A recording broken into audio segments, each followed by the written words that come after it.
Will, would, what the difference? Will அப்படிங்கிறது இங்க பயன்படுத்துவோம், வுட் அப்படிங்கிறது எங்க பயன்படுத்துவோம் அப்படின்னு ரொம்ப சிம்பிளா தெரிஞ்சுக்கலாம். அதுக்கு முன்னாடி வில் அப்படின்னா என்ன தெரிஞ்சுக்கிடுவோம். வில் அப்படின்னா உறுதி அல்லது எதிர்கால நிகழ்வு.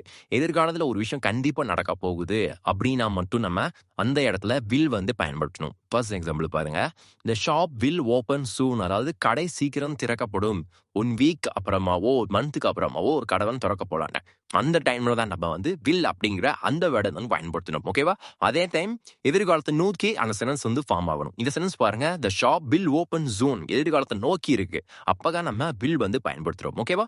செகண்ட் பாருங்க, வுட் அப்படின்னா என்னென்ன ஃபர்ஸ்ட் தெரிஞ்சுக்கலாம். வுட் அப்படின்னா கற்பனை அல்லது மரியாதை. ஒருத்தவங்ககிட்ட நம்ம ஹம்பிளா பேச போறோம், ஒரு ரெக்வஸ்ட் வந்து பண்ண போறோம். அப்பதான் நம்ம வுட் அப்படிங்கிற அந்த சென்டென்ஸ் நம்ம பயன்படுத்துவோம். ஓகேவா? ஃபர்ஸ்ட் சென்டென்ஸ் பாருங்க, would you help me please, அதாவது தயவு செய்து எனக்கு உதவுவீர்களா.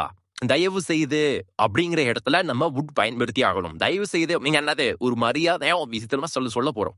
அப்பதான் நம்ம வுட் அப்படிங்கிற அந்த வேர்டை பயன்படுத்தணும். ஓகேவா? ஸோ நம்ம இதுக்கான வித்தியாசம் தெரிஞ்சிருப்பீங்க நம்புறேன் இந்த வீடியோ மூலியமா. இந்த வீடியோ பிடிச்சா மறக்காம லைக் அண்ட் சப்ஸ்கிரைப் பண்ணிக்கோங்க. அப்பதான் எனக்கு ஒரு மோட்டிவேட்டா இருக்கும். Okay, thank you. முடியாதது ஒன்றுமே இல்லையே, படியாக்கலாம் பணிகளே.